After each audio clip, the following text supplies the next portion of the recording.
네, 유명한 사람의 글이나 평론을 소개하는 유평 시간인데요. 오늘 유명한 사람은 김민전 의원입니다. 김민전 의원이 페이스북에 올린 글인데요. 아주 정치학 박사, 정치학 교수답게 아주 일목요연하게 글을 정리했습니다. 일단 그대로 읽어드립니다. 제목이 자유민주주의를 위해입니다. 2012년 국정원 댓글 사건 수사로 윤석열 검사를 처음 알게 됐다. 2012년 안철수 캠프의 일원으로 민주당의 맛을 봤고 그로 인해 박근혜 정부를 지지하게 됐지만 국가기관이 정치적 중립성을 의심받아서는 안 된다고 생각했다. 검찰 고위직들의 반대 속에서도 수사를 굽히지 않았던 윤석열 검사를 응원했다. 나는 문재인 정부를 지지하지 않았지만 중앙지검장 윤석열, 검찰총장 윤석열은 환영했다. 윤 총장은 우리의 기대를 저버리지 않았고 조국 일가의 입시 비리에 이어 청와대의 울산시장 선거 개입에 대한 수사를 진행했다. 이 수사가 얼마나 위험하고 대단한 것이었는가는 윤 총장이 대통령이 되고 나서도 그의 후배들은 남은 수사를 이어가지 못한 역설에서 볼 수 있다. 후속 수사가 이루어지지 못하는 사이 김명수 대법원장의 비서실장을 지낸 설범식 판사가 포함된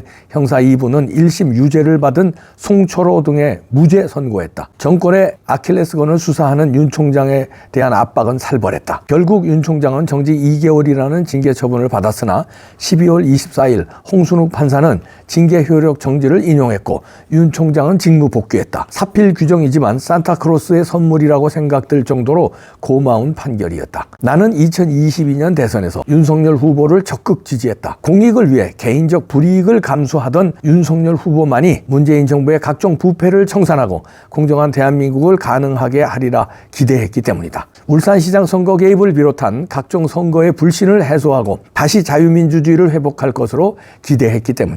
그러나 기다려도 부패 수사의 진척은 없었고 지지자들은 지쳐갔다. 계엄이 없었다면 우리는 여전히 윤 대통령이 자신의 미션을 망각했다고 생각하고 있을지도 모른다. 계엄은 우리 사회의 많은 문제점을 드러냈다. 민주주의의 최후의 보루여야 할 사법부조차 특정 이념 판사들이 길목을 지키며 좌파 무죄, 우파 유죄를 만들어내고 있으며 법원의 특정 지원은 좌파의 진지로 전락했음을 드러냈다. 문재인 정부의 부패 수사는 기어가던 검찰이 현직 대통령에 대해서는 전광석화처럼 특별수사본부를 꾸렸고 수사권도 없는 공수처는 대통령을 체포하러 나섰으며 법원은 수사권도 없는 공수처에 영장을 발부했다. 딱풀 공무님에도 현직 대통령을 체포하겠다고 수천 명을 동원하는 경찰에 이르기까지 계엄이 없었으면 우리 사회에 이런 병폐를 짐작이나 할 수 있었을까? 물론 사법부도 한국 사회 전체와 마찬가지로 특정 이념의 이익을 위해 복무하는 구성원은 소수일 것이다. 그럼에도 그들이 힘을 발휘하는 것은 다수는 중립화, 개별화되어 있는 것에 반해 극단적 소수가 이너서클을 만들고 정보와 이익을 공유했기에 가능했을 것이다. 그러나 이제 국민은 알게 됐다. 법치를 무너뜨리는 소수의 이너서클이 존재하는 상황에서 자유민주주의는 불가능하다는 것을. 전국에서 들불처럼 국민이 일어서는 것은 한국 사회에 대한 대각성을 가능하게 한 윤석열 대통령을 즉각 복귀시키라는 국민의 명령이며 극단적 소수로부터 자유민주주의를 지키겠다는 결의다. 이전 글에서도 썼지만 계엄의 선포권 77조 1항의 목적적 정당성 및 절차적 정당성에 대한 심사는 국회의 해제권 77조 5항 발동 시 하는 것이지 사법심사의 대상은 아니다. 또 국회의 사당에 들어간 15명 정도의 군인이 국회의 해제권 발동을 방해하지 않았던 것도 명백해졌다. 따라서 대통령의 구속은 당장 취소돼야 하며 헌법재판관은 당장 기각해야 한다. 첨언 1. 자유민주주의는 인간의 존엄성과 자유권 보장, 2. 법치, 3. 자유롭고 공정한 선거라는 세 기둥 위에 서 있다. 문재인 정부에서 이상투표지의 속출 등으로 선거의 신뢰성이 크게 흔들렸기 때문에 이것을 검증하자는 것이 적지 않은 국민의 요구였고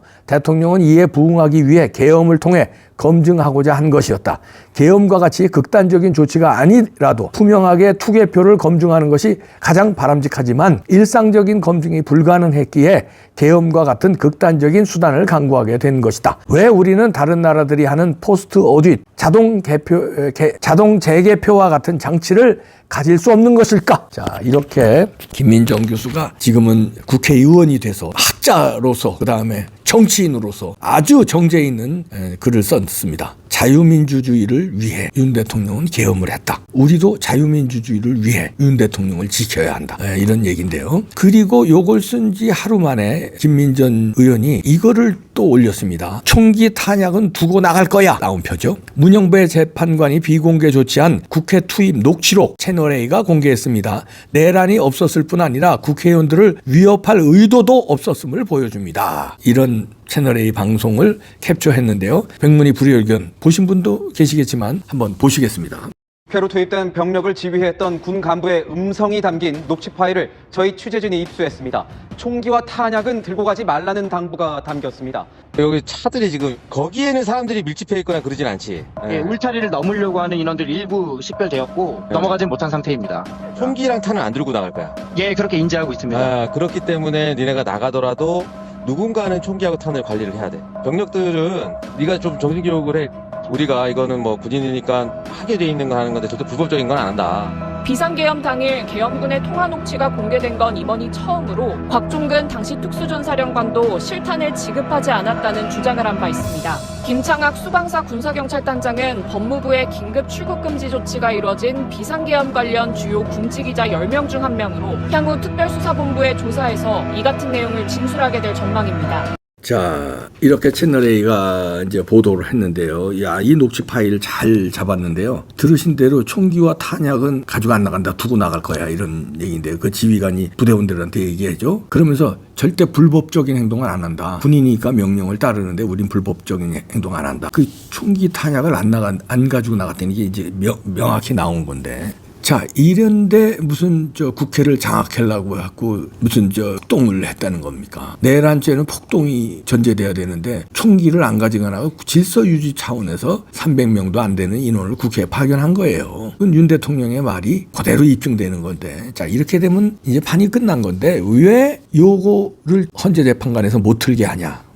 문영배는 못 틀게 합니다. 왜? 답을 자기는 정해놨어. 헌법재판관 8명이 답을 다 정해놨다는 거 아닙니다. 문영배, 이미성 등 그 우돌법 연구애들은 자기들끼리는 딸딸 뭉쳐서 정해놓고 불리한 거는 안 받고 부정선거에 대한 이제 증거, 증인 채택 안 하고 이런 거 틀자면 못 틀어. 이렇게 하고 초식에 돌려. 빨리 해서 빨리 2말 3초에 헌재 재판 끝내자. 자기들이 정해놓은 답으로. 그런데 지금 분위기가 바뀌고 있죠. 일단 헌재 재판관에서도 지금 두세 분이 확실하게는 이제 제가 말씀 못 드리겠지만 두세 분이 문영배, 이미선하고 의견을 같이 안 한다는 게 나와요. 신문하는 과정에서 나오잖아요. 전혀 다른 쪽으로 이걸 해석을 하면서 질문을 이어가더라고요. 그렇고 그다음에 지금 이런 채널A가 그동안에 이렇게 윤 대통령을 옹호하는, 대놓고 옹호하는 이런 방어하는 방송을 안 했어요. 그래서 조중동을 우리가 비판을 많이 했는데 그중에서 요즘에 그래도 채널A는 볼만하다는 소리가 나오고 있습니다. 거기서 믿었던 TV조선은 안 되겠다. 채널A가 그나마 볼만하다는 소리가 나오고 있어요. 근데 동아일보는 아직 안 변했어요. 조중동은 아직 안 변하고 조선일보가 조금 이제 왔다 갔다 합니다. 거기서도 반반으로 나눠줬다 이런 얘기가 나와요. 다시 말해서 탄핵 찬성하고 탄핵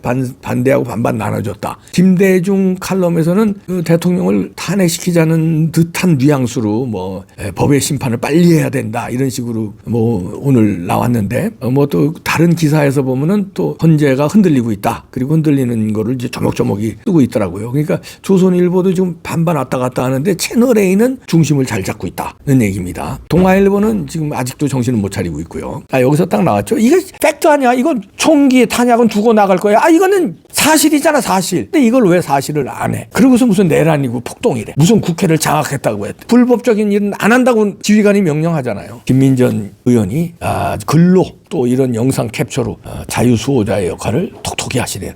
김민전 의원 화이팅! 이런 분이 한 10명만 돼도 달라질 텐데 아쉽네요. 김민전 의원 다시 한번 화이팅!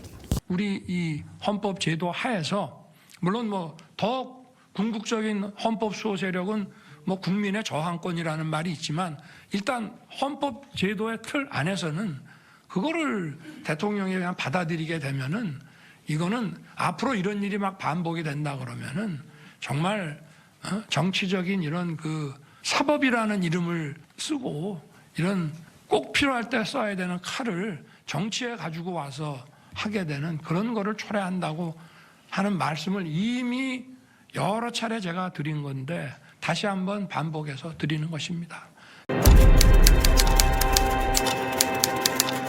이제 이 미점령군하고